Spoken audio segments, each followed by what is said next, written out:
Welcome to lucky education. और आज हम देखेंगे क्लास 10th की हिस्ट्री के वेरी इंपॉर्टेंट क्वेश्चन। बहुत शॉर्ट वाले क्वेश्चन है जो हम कवर करेंगे। हर चैप्टर के लगभग आपको देखने को मिलेगा। लगभग 30-40 क्वेश्चन हम कवर करने वाले हैं। ठीक है, तो आपको पता है क्लास 10th की हिस्ट्री में 5 चैप्टर हैं, जिसमें से हम एक सेकंड वाले चैप्टर को छोड़कर बाकी 1, 3, 4, 5 टोटल 170 क्वेश्चन हम डिस्कस करने वाले हैं। सो बी रेडी। इन्हीं में से आपके बहुत सारे क्वेश्चन सॉल्व हो जाएंगे। तो पहला चैप्टर हम स्टार्ट करते हैं, the rise of nationalism in Europe. इसमें से छोटे छोटे क्वेश्चन हम देखेंगे। पहला, ट्रीटी ऑफ वियना कब साइन हुई थी? 1815 में साइन हुई थी। आपको पता है नेपोलियन को हराने के बाद इसको साइन किया गया था। और who destroyed democracy in France? France में डेमोक्रेसी को किसने डिस्ट्रॉय कर दिया था? तो फ्रांस में भाई साहब बोनापार्ट आए थे, नेपोलियन, इसने डिस्ट्रॉय किया था। Frederic Sorrieu belongs to which country? आपको पता है इनकी पेंटिंग्स क्लास 10th की बुक जो है आपकी फर्स्ट वाले पेज पे ही दे रखी है, पेंटिंग जो बनाई थी। तो ये फ्रेडरिक सोरू कहाँ से बिलोंग करते हैं? फ्रांस से बिलोंग करते हैं। Which revolution is called first expression of nationalism? Nationalism का फर्स्ट एक्सप्रेशन कौन सी रेवोल्यूशन को माना जाता है? फ्रेंच रेवोल्यूशन को माना जाता है, जो 1789 में हुई थी फ्रांस में। Name the French artist who prepared A series of 4 prints visualising his dream of new world. उस फ्रेंच आर्टिस्ट का नाम बताना है जिसने 4 प्रिंट बनाई थी, पेंटिंग्स बनाई थी, जो अपनी एक नई दुनिया को कल्पना करते हैं, विजुअलाइज करते हैं। तो वो फ्रेडरिक सोरू ही हैं। When Ireland was incorporated into United kingdom of great Britain? Great Britain में आयरलैंड को कब जोड़ा गया था? 1801 में जोड़ा गया था, जबरदस्ती, राइट।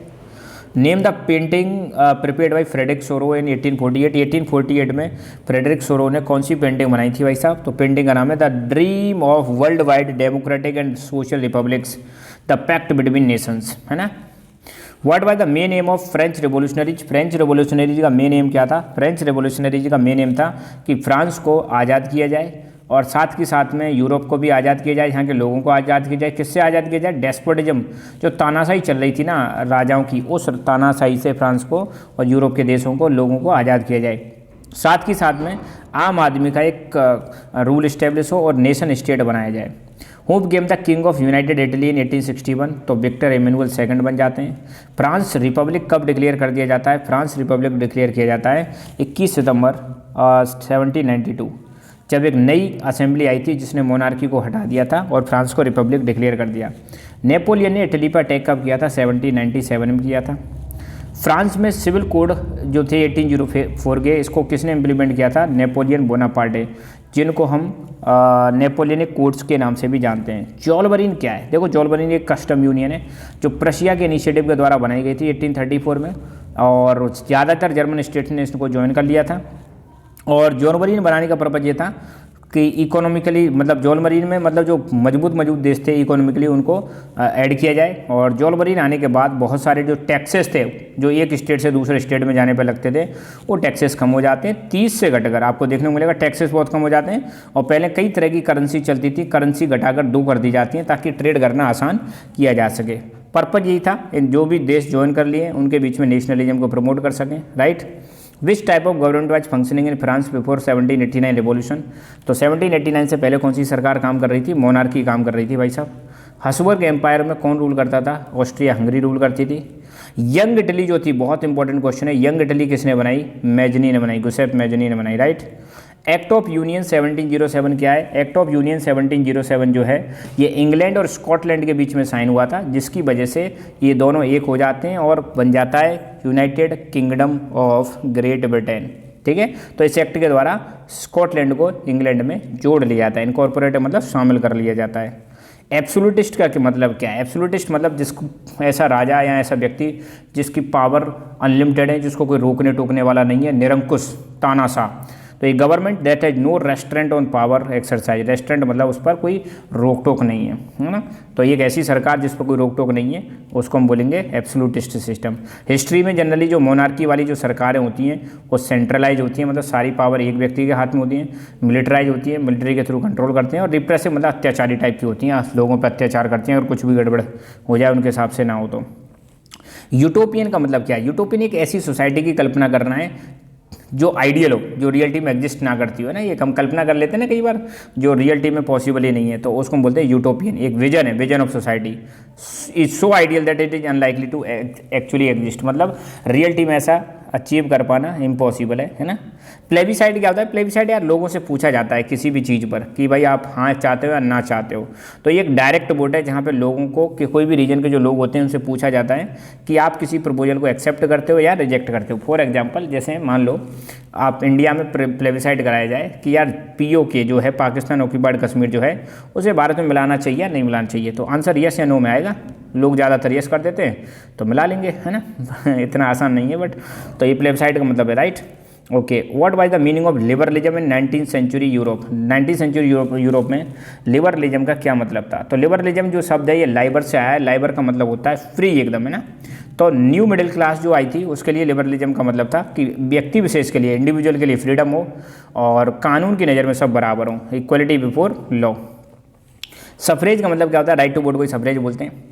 1834 में विच कस्टम यूनियन वाज फॉर्म्ड और हु जॉइंड इट? 1834 में आपको पता है जोलबरीन बनाया गया था, प्रशिया के इनिशिएटिव पे बनाया गया था और ज़्यादातर जर्मन स्टेट्स ने इसको ज्वाइन कर लिया था।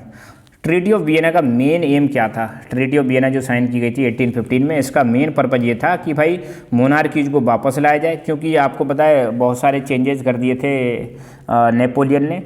तो ये 1815 में जब ये लोग इकट्ठे हुए थे, ब्रिटेन, ऑस्ट्रिया, रशिया, प्रशिया, इन्होंने कहा भाई अब हम वापस मोनार्कीज को लेकर आएंगे और जिनको पहले नेपोलियन ने हटा दिया था और दोबारा से हम कंजर्वेटिव ऑर्डर लेके आएंगे। कंजर्वेटिव मतलब वापस पुराना सिस्टम लेके आएंगे। मैजनी कौन थे भाई? मैजनी एक इटालियन रिवोल्यूशनरी थे। मैजनी ने दो ऑर्गेनाइजेशन बनाए थे, एक तो यंग इटली मर्सेल्स में और एक यंग यूरोप बर्न में बनाए थे। बहुत इंपॉर्टेंट है, पूछा जा सकता है, ध्यान रखना boss. What was the result of July 1830 revolution in France? France में जुलाई 1830 की रेवोल्यूशन हुई थी, इसका क्या रिजल्ट हुआ? इसका रिजल्ट ये हुआ बर्बन किंग्स को हटा दिया जाता है, ओवरथ्रो मतलब हटा दिया जाता है लिबरल रेवोल्यूशनरीज के द्वारा, और एक नया राजा बैठाया जाता है, कॉन्स्टिट्यूशनल मोनार्की आ जाती है फ्रांस में, लुइस फिलिप बैठाया जाता है boss, right. What was said about Mazzini by Metternich? Metternich आपको बताइए भाई ऑस्ट्रिया के चांसलर थे, ड्यूक मैटरनिक। तो इन्होंने मैजनी के बारे में क्या कहा? इन्होंने कहा यार ये जो मैजनी है ना भाई साहब हमारे सोशल ऑर्डर के लिए मोस्ट डेंजरस एनिमी है। तो क्या कहा? The most dangerous enemy of our social order, ये कहा मैटरनिक ने। किसके बारे में? मैजनी के बारे में। What Metternich said about events in France? Metternich ने फ्रांस में जो घटनाएं हो रही थी उसके बारे में क्या कहा? उसने कहा कि फ्रांस जब सीखता है ना भाई पूरा यूरोप को जुकाम हो जाता है। When France sneezes the rest of the Europe catches cold. ये भी किसने कहा था? मैटरनिक ने, फ्रांस के बारे में, फ्रांस में हो रही घटनाओं के बारे में। Who were junkers in the Prussia? Prussia में जंकर कौन थे? तो बड़े बड़े जो लैंड ओनर्स हुआ करते थे प्रशिया में उनको जंकर बोलते हैं। अच्छा एक चीज़ और मैं आपको बता दूं, आज की डेट में प्रशिया नाम की कोई जगह नहीं है, यही चीज़ आज की डेट में बन चुकी है जर्मनी। अंडरस्टूड? जर्मनी, ये भी ध्यान रखना। जर्मन यूनिफिकेशन का मैंने वीडियो बना रखा, आप देख सकते हो, है ना, लकी एजुकेशन पर क्लिक कर देना। और who was the architect of unification of Germany and which policy was adopted by him? तो जर्मनी का आर्किटेक्ट किसको कहा जाता है? जर्मनी के यूनिफिकेशन का आर्किटेक्ट किसने किया? सबसे ज़्यादा रोल किसका रहता है जर्मनी के यूनिफिकेशन में? तो भाई साहब ओटो वॉन बिस्मार्क का रहता है। और इन्होंने एक पॉलिसी फॉलो करी थी, policy of blood and iron, है, ये चीज़ ध्यान रखना। और भारत के यूनिफिकेशन का वो किसको बोला जाता है? भारत में यूनिफिकेशन करने वाले व्यक्ति कौन थे भारत का? तो वो है हमारे सरदार वल्लभ भाई पटेल। इन्होंने भारत का यूनिफिकेशन किया था, इंडिया का, राइट। ऐसे ही इनको बोल देते हैं भारत का Bismarck. What happened in England in 1688? 1688 में इंग्लैंड में क्या हुआ था भैया? एक रेवोल्यूशन हुई थी जिसका नाम था ग्लोरियस रेवोल्यूशन। और इस रेवोल्यूशन के तहत इंग्लैंड की जो पार्लियामेंट है वो कुछ पावर ले लेती है, किससे? मोनार्की से, है ना, ये चीज़ ध्यान रखना। What did became the allegory of German nation? German nation की एलिगोरी क्या बन जाती है और वो क्या रिप्रेजेंट करती है? तो जर्मन नेशन की जो एलिगोरी थी वो बनती है Germania. Germania became the allegory of German nation, ये ध्यान रखना। और in visual representation Germania wears a crown of oak leaves as German oak stands for heroism. तो वो मतलब देखने को मिलेगा उनके सिर पर ये ओक लीव्स थी, और ओक लीव्स का मतलब किसको सिंबलाइज करती हैं? हीरोइज्म को, है ना। Name the treaty of 1832 that recognise Greece as an independent nation. 1832 की ट्रीटी क्या थी जिसके तहत ग्रीस एक आज़ाद देश बन जाता है? तो उस ट्रीटी का नाम था treaty of Constantinople, treaty of Constantinople, right. What was the main aim of revolutionaries of Europe during years following 1815? 1815 के बाद रिवोल्यूशनरीज का एम क्या था? वही एम था यार जो मोनार्की वाली सरकार है इसको हटाओ, वापस डेमोक्रेसी लाओ। Write about 2 female allegories in 19th century. 2 female allegory, तो देखो जर्मनी की तो अभी हमने देखी जर्मेनिया। फ्रांस की एलिगोरी थी मैरियाने, राइट। तो पहला चैप्टर ठन। अब हम देखेंगे तीसरा वाला chapter, making of global world. हाँ भाई, when first world war took place, पहला वर्ल्ड वॉर कब हुआ था भाई साहब? 1914 से 1918 के बीच में पहला वर्ल्ड वॉर हुआ था, ध्यान रखना।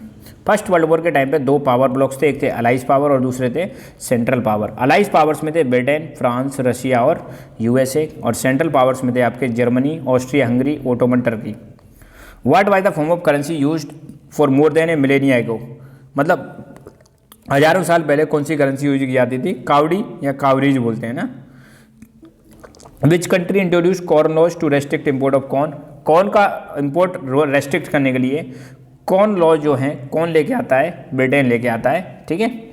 Who later join the allies during first world war, देखो फर्स्ट वर्ल्ड वॉर में यूएसए शुरू में था नहीं, यूएसए बाद में ज्वाइन करता है, right. Which country status transform from being an international debtor to international creditor, तो कौन से कंट्री का स्टेटस चेंज हो जाता है वर्ल्ड वॉर खत्म होने के बाद? इंटरनेशनल डेब्टर से इंटरनेशनल क्रेडिटर। कहाँ वो कर्जा लेता था अब कर्जा देने वाले बन जाता है, वो है USA.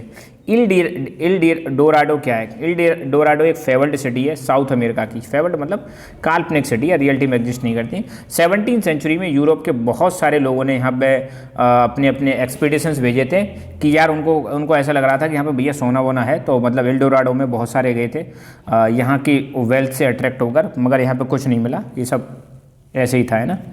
Which was the most powerful weapon used by Spanish to conquer America, Spanish लोगों ने, स्पेन के लोगों ने अमेरिका को जीतने के लिए किसका इस्तेमाल किया? तो इन्होंने स्मॉल पॉक्स का इस्तेमाल किया था, है ना, क्योंकि ये लोग तो स्मॉल पॉक्स के प्रति इम्यून थे, मगर अमेरिका के लोग बेचारे इम्यून नहीं थे, तो ये जैसे ही वहाँ पे गए तो ये बीमारी फैल जाती है और अमेरिका के लोग इससे बहुत सारे मर जाते हैं। Why did smallpox kill the large number of native American, simple सी बात है यार, अमेरिका के लोग जो थे उनको पता नहीं था उनको बीमारी के बारे में, और बहुत लंबे समय से वो अलग भी रह रहे थे, और उन्होंने इम्यूनिटी डेवलप नहीं करी थी इस बीमारी के खिलाफ, क्योंकि इम्यूनिटी जब भी डेवलप होती है जब एक बार बीमारी हो जाती है, तो इनको तो हुई नहीं थी ये बीमारी, ये तो यूरोपियंस को हुई थी, यूरोपियंस को इम्यूनिटी डेवलप हो चुकी थी, इसलिए इससे बहुत सारे अमेरिकन मर जाते हैं। G77 क्या है? देखो G77 डेवलपिंग कंट्रीज का एक ग्रुप है जो एक नया इंटरनेशनल इकोनॉमिक ऑर्डर स्टेब्लिश करने की बात करता है। क्यों करता है? क्योंकि आपको पता है सेकेंड वर्ल्ड वॉर के बाद वर्ल्ड बैंक, IMF, ये जो हैं ये जनरली डेवलप्ड कंट्री के हित में ज़्यादा काम कर रहे थे, तो इसीलिए डेवलपिंग कंट्रीज ने कहा यार हमें अपने हिसाब से चलना पड़ेगा, तो इन्होंने एक अलग से नया इकोनॉमिक सिस्टम सेट किया जिसका नाम था new international economic order, developing countries के द्वारा बनाया गया कि हम अपने हिसाब से अपना इंटरनेशनल इकोनॉमिक ऑर्डर डिसाइड करेंगे, हम अपने हिसाब से अपनी पॉलिसी डिसाइड करेंगे, हमें डेवलप्ड कंट्री पर डिपेंड रहने की जरूरत नहीं है। ग्लोबलाइजेशन क्या है? देखो ग्लोबलाइजेशन, सॉरी ये कह रहे हैं what led to globalisation, globalisation किस वजह से होता है? दो देशों के बीच में जब यार ट्रेड बढ़ने लग जाए, लोग एक जगह से दूसरी जगह आने जाने लग जाएं, इधर से इधर मनी इन्वेस्ट होने लग जाए, तो इसी को हम बोलते हैं ग्लोबलाइजेशन। तो trade, migration of people in search of work, movement of capital, इन सब की वजह से ग्लोबलाइजेशन होता है। Which countries were considered as axis power during world war second world war आपको पता है दो पावर्स के बीच में हुआ था, एक तरफ थी एक्सेस पावर्स और दूसरी तरफ थी अलाइड पावर्स। एक्सेस पावर्स में आते हैं आपके नाजी जर्मनी, जापान और इटली, और अलाइड पावर्स में आप सबको पता है कौन कौन आते हैं? यूएसए, फ्रांस, ब्रिटेन, है ना, यूएसएसआर आते हैं। Which group of countries known as central powers in Europe, central power जो फर्स्ट वर्ल्ड वॉर में थी कौन कौन सी थी? Germany, Austria Hungary, Ottoman Turkey. Right the name of two power blocks in first world war, first world war में दो power block, allied powers और सेंट्रल पावर्स। 1820 में India was the single largest exporter of which commodity, 1820s में, 1820 वाला time था, इस समय दुनिया में हम सबसे ज़्यादा एक्सपोर्ट करते थे ओपीएम भाई साहब, राइट, ओपीएम जिसको अफीम बोलते हैं। Name the Nobel prize winning writer who is descendant of indentured labour from India, उस नोबल प्राइज विनिंग राइटर का नाम बताना है जो वंशज था, किसका वंशज था? इंडेंचर लेबर का। इंडेंचर लेबर आप सबको पता है इंडिया से जो बाहर लेबर जाती थी, एक कॉन्ट्रैक्ट साइन करके जाती थी, उसको इंडिया क्या कहीं से भी जाती हो काम करने के लिए, उसको हम इंडेंचर लेबर बोलेंगे। खास फिलहाल हम अपने भारत के रेस्पेक्ट में देखें तो भारत से अंग्रेज बहुत सारे लोगों को साइन करा के, बॉन्ड पेपर साइन करा के ले जाते थे, है ना, उसको हम बोलेंगे इंडेंचर्ड लेबर, ठीक है। तो एक व्यक्ति, एक राइटर था जिसको नोबेल प्राइज मिला था जो इंडेंचर लेबर का ही वंशज था, तो उसका नाम है वीएस नाइपॉल। ये मतलब एक इंडेंचर्ड लेबर जो इंडिया से गई थी उसके एक वंशज थे। Indian indentured workers came from which region, Bharat में इंडेंचर्ड लेबर जो थी कहाँ से ज़्यादा जाते थे? तो ये eastern Uttar Pradesh, Bihar, central India और तमिलनाडु के कुछ ड्राई डिस्ट्रिक्ट, यहाँ से ये लोग बाहर गए थे इंडेंचर्ड लेबर के रूप में। How the 19th century indenture labour has been often described. 19th century की इंडेंचर लेबर को कैसे हम डिस्क्राइब करते हैं? कहते हैं भैया एक नया सिस्टम ऑफ स्लेवरी है, क्योंकि एक तरफ अंग्रेजों ने स्लेवरी को ख़त्म किया था और नया सिस्टम बना दिया इंडेंचर लेबर वाला। ये भी इनकी भी सिचुएशन स्लेबों से ज़्यादा अच्छी नहीं थी, राइट, बहुत ख़राब सिचुएशन थी इनकी। Why people travelled vast distance in ancient times. पहले लोग एक जगह से दूसरी जगह क्यों जाते थे और इतनी दूर क्यों ट्रैवल करते थे? तो ट्रैवल करने के सीधे सीधे कई सारे रीजन होते हैं, जैसे नॉलेज प्राप्त करने के लिए, मोर अपॉर्चुनिटीज़, हो सकता है अपने देश में ज़्यादा उनके पास अपॉर्चुनिटीज ना हो, रिलीजियस पर्पज़ के लिए घूमने जाते हैं, रिलीजियस, और कई बार एक देश में जब उनके साथ खराब व्यवहार होता है, इल ट्रीटमेंट होता है, तो उससे बचने के लिए भी चले जाते हैं। सिल्क रूट क्या है? देखो चाइना से लेके यूरोप के बीच में एक लैंड रूट था, उसको हम बोलेंगे सिल्क रूट। तो the route taken by traders to carry silk cargo from China to west. West का मतलब यूरोपियन कंट्रीज की बात की जा रही है। तो चाइना से वेस्ट की तरफ जो सिल्क ट्रेडर जो रूट ट्रेवल करते थे उसको हम बोलेंगे सिल्क रूट। लगभग 6000 किलोमीटर लंबा था, बहुत से 6000 किलोमीटर चाइना से रोम तक फैला हुआ था, चाइना से रोम। और एक लैंड रूट था ये, है ना, एंशियंट लैंड रूट था, ये ध्यान रखना है इसके बारे में। इंडेंचर लेबर से आप क्या समझते हो?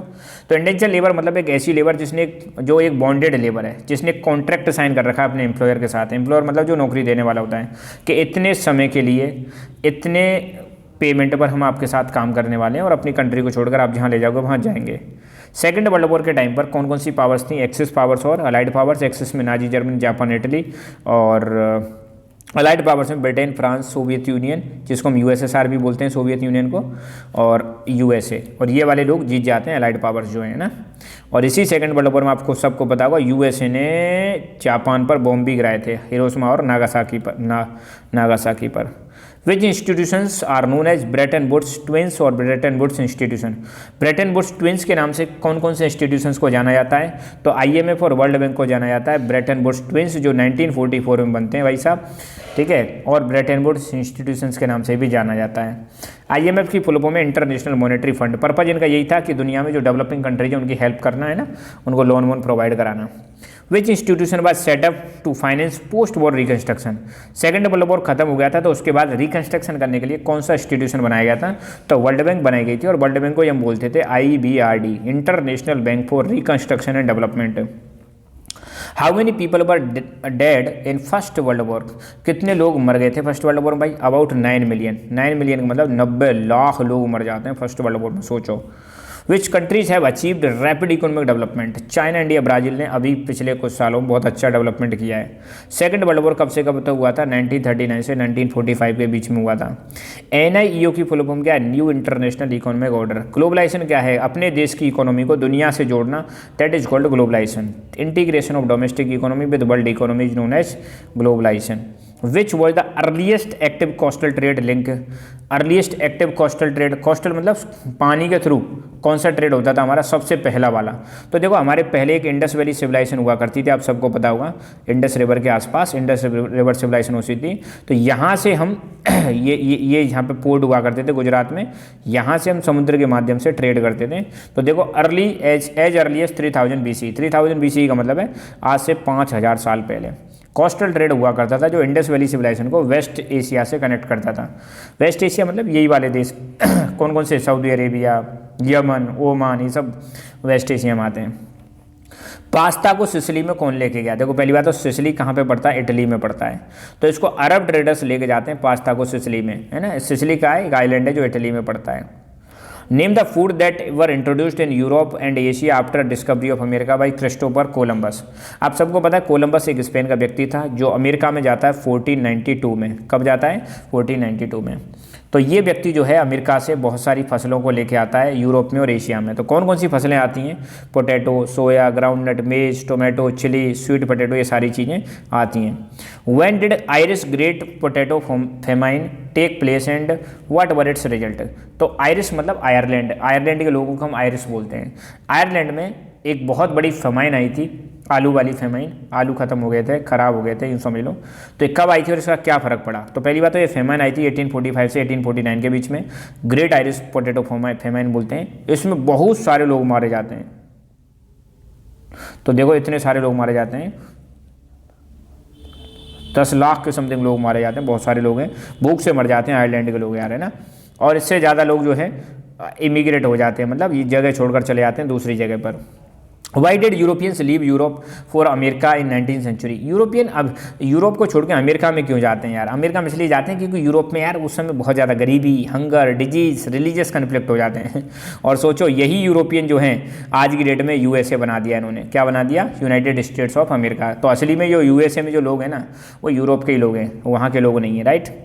विच crop was grown in India and exported to China by Britishers. India में कौन सी क्रॉप ग्रो की जाती थी जिसको ये चाइना में एक्सपोर्ट करते थे अंग्रेज? तो इंडिया में भाई साहब ये ओपीएम ग्रो करते थे, चाइना भेजते थे और चाइना से चाय लेते थे और चाय को फिर ये और जगह भेजते थे। देखो opium was grown in India exported to China. India में ओपीएम मतलब अफीम उगाते थे, अफीम को चाइना भेजते थे, ठीक है। उससे जो पैसा ये कमाते थे, उस अफीम से जो पैसा कमाते थे उसका यूज करते थे ये चाइना से चाय खरीदने में और भी सामान लेने में, right. Which problems were faced by independent Nations that became free after second world war. आप सबको पता है सेकंड वर्ल्ड वॉर 1945 में खत्म हुआ था। इसके बाद एक प्रोसेस स्टार्ट होता है डीकोलोनाइजेशन। डीकोलोनाइजेशन का मतलब है जो देश पहले यूरोपियन कंट्री जिन्हें गुलाम बना रखे थे वो धीरे धीरे आज़ाद होने लग जाते हैं। तो आज़ाद होने लग जाते हैं तो इनको बोलते हैं इंडिपेंडेंट नेशंस। तो ये नए नए देशों के सामने क्या समस्या थी? सभी देश बेचारे गरीब थे, रिसोर्स इनके पास थे नहीं, इकोनॉमी इनकी एकदम हैंडीकैप्ड हो चुकी थी, मतलब ख़राब हो चुकी थी। किस वजह से? कॉलोनियल रूल की वजह से। कॉलोनियल रूल का मतलब है जब यूरोपियंस ने इन पर शासन किया था तो उसकी वजह से इनकी इकोनॉमी बर्बाद हो चुकी थी। Which institutions were established during Bretton Woods conference in July 1944। अभी हमने देखा था जुलाई 1944 में यूएसए में कॉन्फ्रेंस हुई थी जिसको हम बोलते हैं ब्रेटन वुड्स कॉन्फ्रेंस, जिससे दो चीज़ें बनती है, एक तो बनता है वर्ल्ड बैंक और एक बनता है आईएमएफ। इन्हीं को बोलते हैं ब्रेटन वुड्स इंस्टीट्यूशंस या ब्रेटन वुड्स ट्विंस।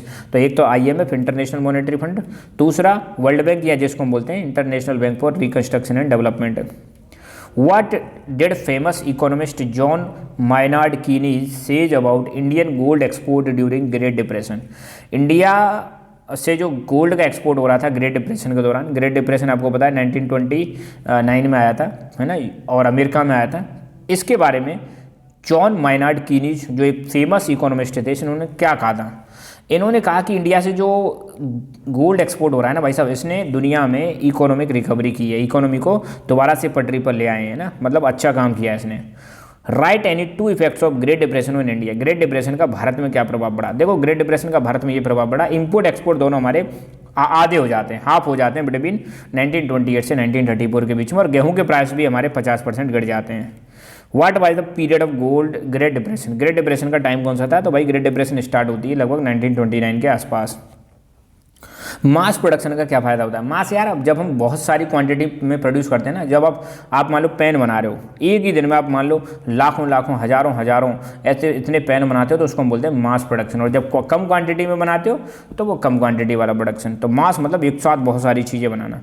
तो मास प्रोडक्शन का फ़ायदा ये होता है कॉस्ट कम हो जाती है, कोई भी जो गुड्स होता है उसकी, है ना। तो mass production lowered cost and prices of engineered goods, जो भी चीज़ें बनाई जा रही हैं उनकी प्राइस कम हो जाती है। Why the first world war is called first modern industrial war? First world war को हम फर्स्ट मॉडर्न इंडस्ट्रियल वॉर क्यों बोलते हैं? क्योंकि इसी दौरान पहली बार machine guns, tanks, aircraft, chemical weapons इनको इस्तेमाल किया गया था लार्ज स्केल पर, इसलिए इसको बोलते हैं मॉडर्न वॉर बोलते हैं, right. Why Indian workers were forced to migrate in search of work as indentured workers in 19th century? हमारे यहाँ पे जो लोग थे बेचारे क्यों इंडेंचर लेबर बन के बाहर जाते थे? क्या उनके साथ मजबूरी थी? सिंपल सी बात है, भारत की इंडस्ट्रीज खत्म हो गई थी अंग्रेजों की पॉलिसी की वजह से। लैंड रेंट बढ़ा दिए थे ज़मींदारों ने, और ज़मीन को माइंस और प्लांटेशंस के लिए क्लियर किया जा रहा था। तो ऑप्शन था नहीं यार, मजबूरी में, है ना।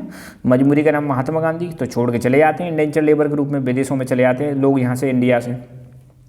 Why were Europeans attracted toward Africa? Europeans Africa की तरफ क्यों अट्रैक्ट हो रहे थे भाई साहब?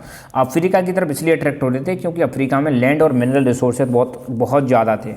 तो उनको ये था कि यहाँ पर हम प्लांटेशन करते हैं और यहाँ की माइंस को हम यूज करते हैं और मिनरल्स को एक्सपोर्ट कर देंगे यूरोप में और फसलें उगाएंगे और उनसे हम पैसा ही पैसा कमाएंगे। रेंडर पेस्ट क्या है? रेंडर पेस्ट एक बीमारी है जो जानवरों में फैलती है और ये अफ्रीका में फैल गई थी 1890s में। बहुत सारे जानवरों को इन्होंने मार दिया था। तो यहाँ पे तीसरा चैप्टर भी खत्म। अब हम स्टार्ट करेंगे chapter 4 the age of industrialisation, right. तो chapter number 4 age of industrialisation. पहला क्वेश्चन, गिल्ड क्या हुआ? Trade guild. देखो ट्रेड गिल्ड का मतलब क्या है? कई सारे व्यापारी क्या करते थे, वो अपने एक ग्रुप बना लेते थे, एक गैंग बना लेते थे। उसी ग्रुप को और गैंग को हम बोलेंगे ट्रेड गिल्ड, ठीक है। Trade guild were association of producers, मतलब कोई भी चीज़ जो कुछ प्रोड्यूस कर रहा है, फॉर एग्जांपल मान लो कोई सोना चांदी की चीज़ें बना रहा है तो वो प्रोड्यूसर कहलाएंगे। तो इनका एक एसोसिएशन हुआ करता था, ग्रुप हुआ करता था। दैट ट्रेंड क्राफ्ट पीपल, जो क्राफ्ट पीपल मतलब जो काम करने वाले लोग थे, आर्टिसंस थे, उनको ट्रेंड करते थे। मेंटेन्ड कंट्रोल ओवर प्रोडक्शन, कितना चीज़ प्रोड्यूस करनी है उसके ऊपर कंट्रोल रखते थे ट्रेड गिल्ड। रेगुलेटेड कंपटीशन को कंट्रोल करते थे, प्राइसेस को कंट्रोल करते थे, और बाहर वाले लोगों को यहाँ पे आने नहीं देते थे। इनको हम बोलेंगे ट्रेड गिल्ड, मतलब एक एसोसिएशन, जो मतलब प्रोड्यूसर है उनका एक ग्रुप हुआ करता था, है ना, जो ये सारे काम करता था जो हमने अभी डिस्कस किए थे। When did British merchant engage farmers from countryside to produce textile for the market? अंग्रेजी जो मतलब मर्चेंट थे, इन्होंने फार्मर्स के साथ जो गांव में रहते थे, कंट्री साइड मतलब गांव में जो रहते थे, उनके साथ कब एंगेज किया ताकि ये मार्केट के लिए टेक्सटाइल प्रोड्यूस कर सकें। तो क्यों नहीं, सॉरी, वाई, ऐसा क्यों किया इन्होंने? तो because in towns craft, urban craft and trade guild were powerful. पहली बात तो शहरों में जो ट्रेड गिल्ड हुआ करती थी ये बहुत ज़्यादा पावरफुल हुआ करती थी। यहाँ पर नए नए जो प्रोड्यूसर थे, नए नए जो लोग थे, इनको जाने को लेकर बैन था और आने भी नहीं देते थे। एंड ये ट्रेड गिल्ड जो हुआ करते थे कंपटीशन और प्राइसेस को रेगुलेट करते थे और नए नए लोगों को आने नहीं देते थे। इसलिए अंग्रेजों ने क्या किया, शहर में न जाकर गांव में ये लोगों से डायरेक्ट कांटेक्ट करते हैं और उनसे कपड़ा बनवाते हैं, राइट। कोस्टीज क्या हुआ करती थी? तो वीवर्स की जो कम्युनिटी है, जो बुनकर होते हैं ना, बुनते हैं, कपड़ा बुनते हैं, उनकी जो बुनकर की जो कम्युनिटी है उसको कोस्टी बोलते हैं। स्पाइनिंग जेनी को किसने इन्वेंट किया, है ना, कब किया? 1764 में जेम्स हरग्रीव्स ने स्पाइनिंग जेनी को इन्वेंट किया था। ये एक मशीन है जो टेक्सटाइल सेक्टर में यूज होती है। टू विच पोर्ट डिड सूरत और गुजरात कोस्ट कनेक्ट इंडिया? सूरत में जो पोर्ट है वो कौन से पोर्ट से कनेक्ट करता है? सूरत आपको पता है गुजरात में, तो किससे कनेक्ट करता है? ये गल्फ और रेड सी पोर्ट से कनेक्ट करता है ना। When and where J.N. Tata set up first iron और steel works in India? Tata ने, भैया J.N. टाटा ने पहला प्लांट स्टील का कहाँ और कब सेटअप किया था? तो 1912 में J.N. टाटा ने पहला आयरन और स्टील का प्लांट जमशेदपुर में सेटल किया था, मतलब सेटअप किया था। कमेंट करके बताओ भाई जमशेदपुर कहाँ है, मैप का क्वेश्चन है, right. Name the industries which where worker या लेबर डिमांड वाज सीजनल। उन इंडस्ट्रीज के नाम बताओ जहाँ पे लेबर सिर्फ सीजन के हिसाब से यूज की जाती थी। तो gas works, wine breweries, book binding, printing, ship repairing, इनका यहाँ पे जो लेबर होते थे वो सीजनल होते थे, एक टाइम पे काम करेंगे उसके बाद निकाल दिया जाता था। 2 मटेरियल्स बताओ जिनको एक्सपोर्ट किया जाता था इंग्लैंड में भारत से, कॉटन और jute. At which place was first spinning jenny और weaving mill began production in 1874? Madras में पहली बार स्पाइनिंग और वीविंग मिल से प्रोडक्शन स्टार्ट हो जाता है। How did Indian weavers and merchant resist colonial control? कैसे इंडिया के जो वीवर्स हुआ करते थे कॉलोनियल कंट्रोल को इन्होंने रजिस्ट किया, रजिस्ट मतलब रोका। To resist colonial control sometime Indian weavers and merchant left villages and migrated. तो ये क्या करते थे, गाँव छोड़कर चले जाते थे, है ना, number 1। And setup looms in other villages, और दूसरे गांव में अपने लूम्स को सेटअप कर लेते थे। लूम्स मतलब जो कपड़ा बनाने की मशीन हुआ करती थी। और where they had same family relation, जहां पर उनके अच्छे संबंध हुआ करते थे वहीं पर। ये बहुत इंपॉर्टेंट क्वेश्चन है। When first mill owned by Indian was set up in Calcutta? देखो पहली जूट मिल तो आपको पता है 1855 में कलकत्ता में स्टेब्लिश होती है, मगर भारत की किसी भारतीय व्यक्ति की पहली जूट मिल बतानी है जो किसी भारतीय की थी, तो सेठ हुकुमचंद ने पहली फर्स्ट जूट मिल दी थी कलकत्ता में 1917 में स्टेब्लिश करी थी, है ना। When first cotton mill was setup in India? Cotton mill कब सेटअप हुई थी? 1854 में ये सेटअप हुई थी मुंबई में, right. When first jute mill was setup in India? 1855 में बंगाल में सेटअप की गई थी। गोबस्ताज कौन हुआ करते थे? तो देखो अंग्रेजों की एक कंपनी आई थी जिसका नाम था ईस्ट इंडिया कंपनी। तो ईस्ट इंडिया कंपनी ने गोमस्ताज को अपॉइंट किया था भारत में ना। ये क्या करते थे, ये सुपरवाइज करते थे, सुपरवाइज मतलब देख रेख करते थे, वीवर्स को सुपरवाइज करते थे, सप्लाईज को कलेक्ट करते थे, कपड़े की क्वालिटी को चेक करते थे, तो इनको बोलते थे गोमस्ताज। ये एक ऑफिसर्स हुआ करते थे, यूँ समझ लो।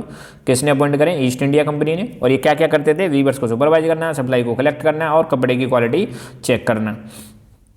विच image of god was most commonly use to popularise baby product, कौन से भगवान की इमेज यूज की गई थी बेबी प्रोडक्ट को पॉपुलर करने के लिए? भगवान कृष्ण की, right. Which city was known as finishing centre of cloth at the time of proto industrialisation? आपको पता है इंडस्ट्रियलाइजेशन आने से पहले के टाइम को हम क्या बोलते हैं? प्रोटो इंडस्ट्रियलाइजेशन, जहाँ पे काम घरों में होता था बॉस, है ना। इंडस्ट्रियलाइजेशन में तो काम मशीनों में, वो मतलब फैक्ट्रीज में होने लग गया था। तो लंदन हुआ करता था फिनिशिंग सेंटर, है ना, प्रोटो इंडस्ट्रियलाइजेशन के टाइम पर। Which country is considered as the first industrialise nation of the world? मतलब पहला इंडस्ट्री वाला देश कौन सा बनता है? इंडस्ट्रियलाइज नेशन मतलब जहाँ पे बहुत सारी फैक्ट्री सेटअप होती हैं, तो वो है आपका ब्रिटेन। यूँ कह सकते हो इंडस्ट्रियल रिवॉल्यूशन जो है सबसे पहले इंग्लैंड में ही आती है, ब्रिटेन में ही आती है, right. What was the title of picture on cover page of music book published by E.T. Paull, a popular music publisher? तो उसका नाम क्या था कवर पेज का? Dawn of the century. Stapler कौन हुआ करते थे? स्टेपलर वो पर्सन हुआ करते थे जो स्टेपल करते थे शॉर्ट बुल को, है ना, according to its fibre. Fuller कौन हुआ करते थे? जो फोल्ड करते थे या गैदर करते थे कपड़े को बाई प्लीटिंग। कार्डिंग का मतलब क्या है? कार्डिंग एक प्रोसेस है जहाँ पे फाइबर जैसे कॉटन और वुल इसको तैयार किया जाता है स्पाइनिंग के लिए, है ना। What was the first symbol of new era of England? Cotton था भैया।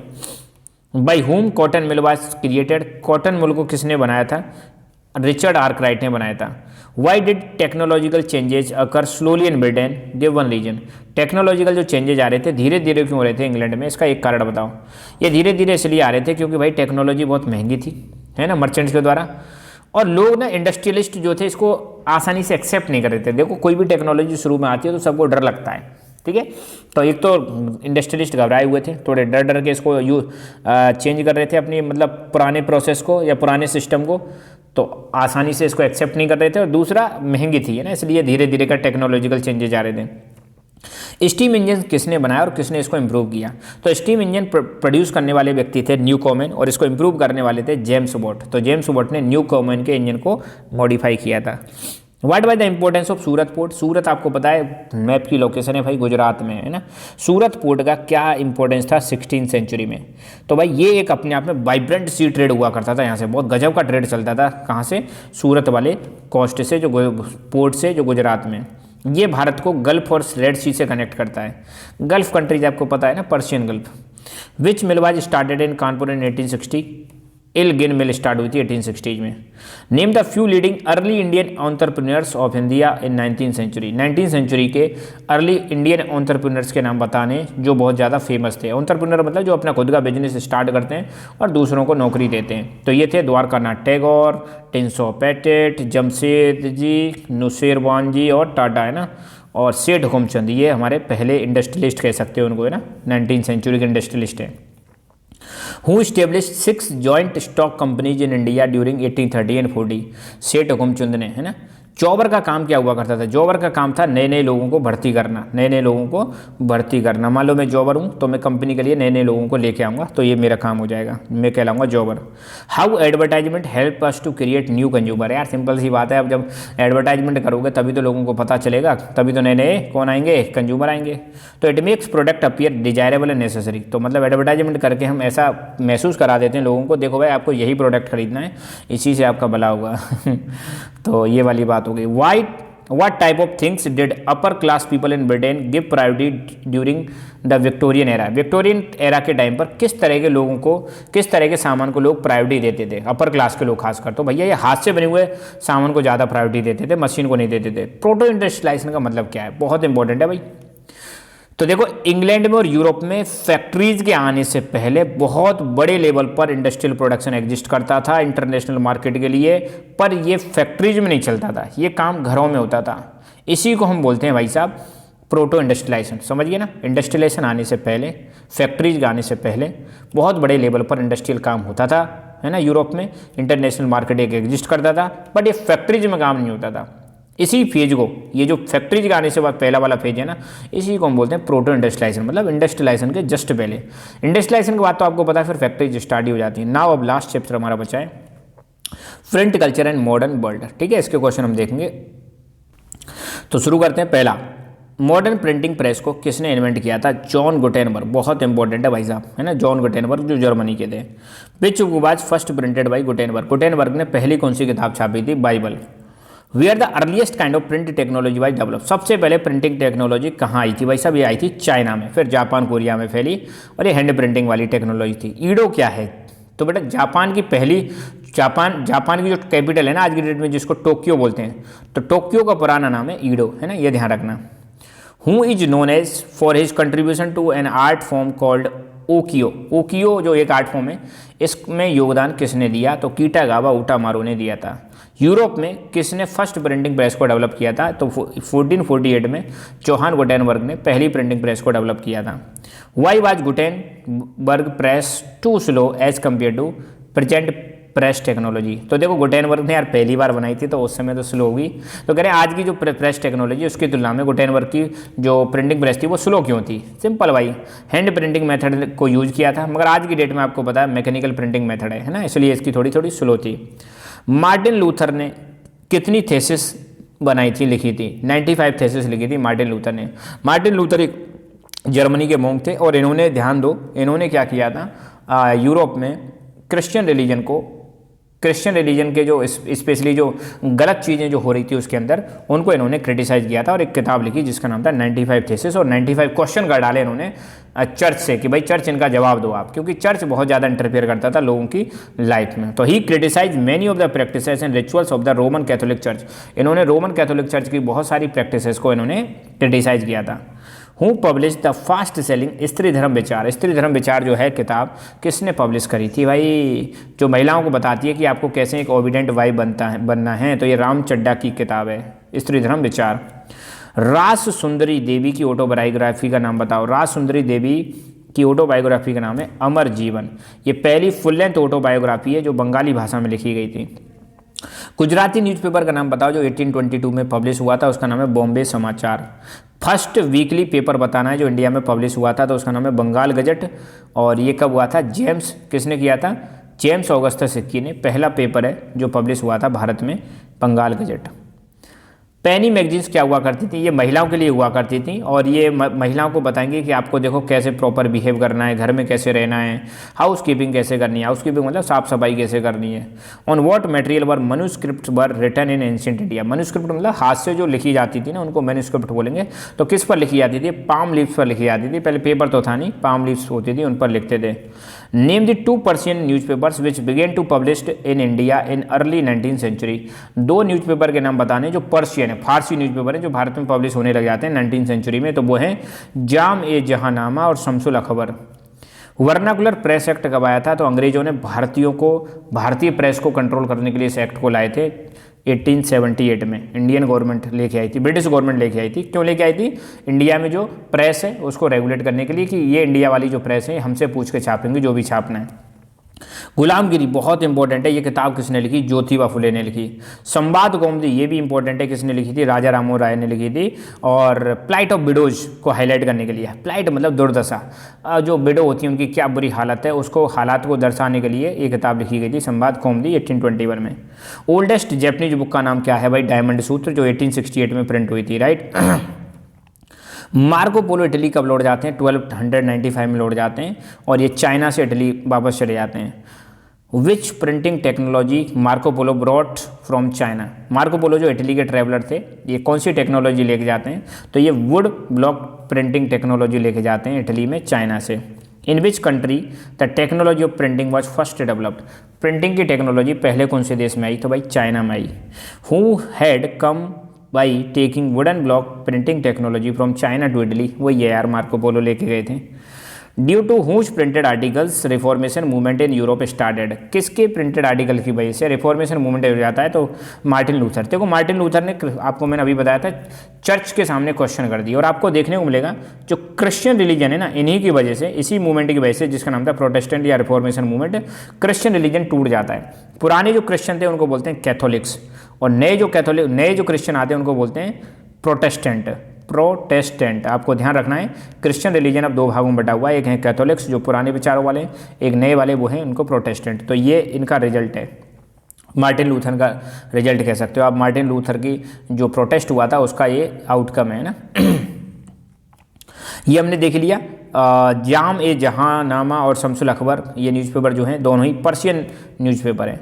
अकॉर्डियन बुक क्या हुआ करती थी, तो ये चाइना की ट्रेडिशनल बुक हुआ करती थी, accordion book. Name the first weekly paper published in India, Bengal Gazette, August 21 ने इसको छपवाया था, राइट।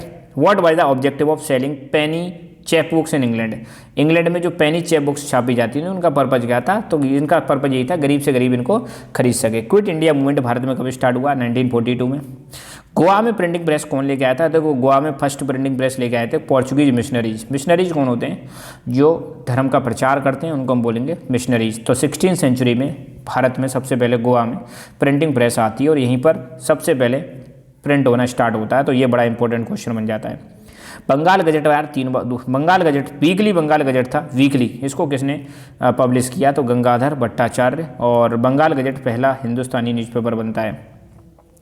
हु पब्लिश्ड छोटे और बड़े का सवाल, छोटे बड़े का सवाल किसने पब्लिश किया, काशी बाबा ने। दो फेमस प्रिंटर्स के नाम बताओ जो भारत के हैं, राजा रवि वर्मा और रविंद्रनाथ टैगोर। मार्टिन लूथर कौन थे भैया, जर्मनी के रिफॉर्मर थे और इन्होंने पोप और कैथोलिक चर्च के अपोनेंट थे, मतलब इनको इनसे नफरत थी, यूँ समझ लो। नफरत क्या यार, मतलब इनकी प्रैक्टिस से ये परेशान थे, इन्हीं को इन्होंने जनता के सामने लेके आए थे कि यार ये गलत कर रहे हैं, ऐसा बताया इन्होंने। What was the name of cheap books in England, England में जो सस्ती बुक छपती थी उनको बोलते थे penny chap books. Maxim Gorky कौन थे, तो ये रशियन रिवॉल्यूशनरी राइटर थे और इन्होंने माई चाइल्डहुड और माई यूनिवर्सिटी, ये इनकी किताबें, तो इन्होंने बताया कि कैसे स्ट्रगल किया इन्होंने पढ़ाई के लिए। ये डन है, डाइन नहीं है, डन है ना। हूँ वाज बेगम रोकिया शेखावत हुसैन, ये एक एजुकेशनलिस्ट और राइटर थी। इन्होंने बंग महिला शिक्षा सम्मेलन इन 1928 में यहाँ पर इन्होंने इसको एड्रेस किया, एड्रेस मतलब यहाँ पे अपना स्पीच दी और यहाँ पर इन्होंने मुस्लिम्स को क्रिटिसाइज़ किया जो वुमेन एजुकेशन के खिलाफ थे, उन मुस्लिम्स को इन्होंने क्रिटिसाइज़ किया था। When and where first printed edition of Ramcharitmanas publish, Ramcharitmanas Ramayana जो है इसका पहला प्रिंटेड एडिशन कब पब्लिश हुआ था, तो भैया तुलसीदास की जो 16वीं सेंचुरी की जो रामचरितमानस थी इसको पब्लिश किया गया था 1810 में कलकत्ता में पहली बार। बाल गंगाधर तिलक ने कौन से न्यूज़पेपर को पब्लिश किया था, केसरी। वर्नाकुलर प्रेस एक्ट 1878 में आया था और ये अंग्रेजी सरकार को पावर देती है कि ये वर्नाकुलर जो प्रेस है, जो लोकल भाषा में जो अखबार छपते थे उन रिपोर्ट्स को ये सेंसर कर सकते हैं, सेंसर मतलब रोक सकते हैं, राइट। वेलम क्या है, वेलम एक पार्चमेंट है, एक मतलब कह सकते हो एक पेपर है जो स्किन से बनाया जाता है जानवरों की, इसको वेलम बोलते हैं। कैलीग्राफी क्या है, सुंदर जो हैंड राइटिंग की जो स्टाइल होती है, art of beautiful and styled writing, उसी को हम बोलते हैं कैलीग्राफी। किसने कहा प्रिंटिंग जो है एक अल्टीमेट गिफ्ट है, गॉड और ग्रेटेस्ट बने, गॉड का एक अल्टीमेट गिफ्ट है, ये कहा मार्टिन लूथर ने। Name the two thinkers and writers whose writing created suitable circumstances for the French revolution, तो उन दो थिंकर और राइटर के नाम बताने जिसने फ्रेंच रेवोल्यूशन को मोटिवेट किया था, वोल्टेयर और रूसो।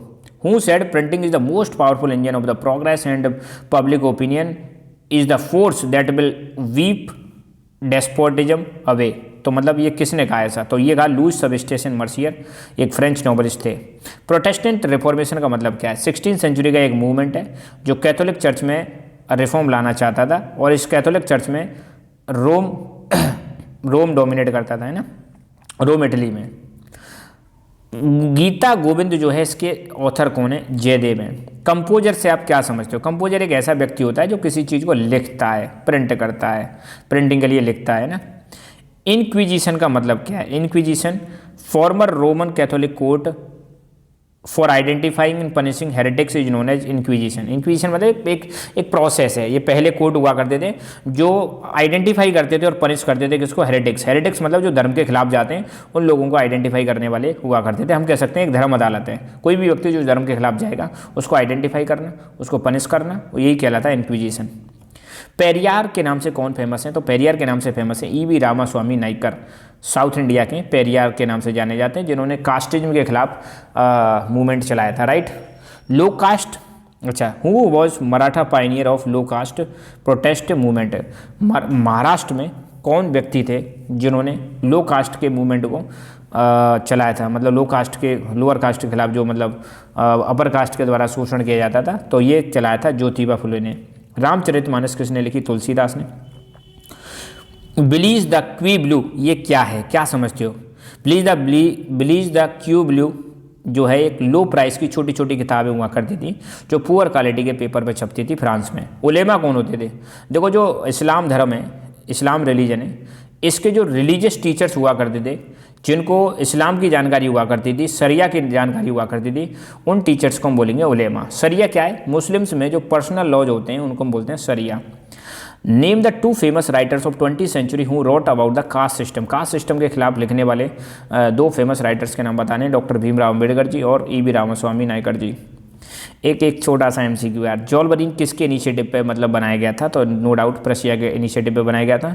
तो 170 क्वेश्चन हमारे कंप्लीट हुए। ध्यान रखना, मैंने अभी कुछ दिन पहले ही 2-4 दिन पहले ही इकोनॉमिक्स के बहुत सारे मतलब टोटल 5 चैप्टर्स के शॉर्ट क्वेश्चन अपलोड किए, उनको भी आप देख सकते हो। और आने वाले समय में 2-4 दिन में आपको ज्योग्राफी और सिविक्स के भी शॉर्ट क्वेश्चन आपको मिल जाएंगे। So thank you so much, keep learning, keep enjoying and God bless you all.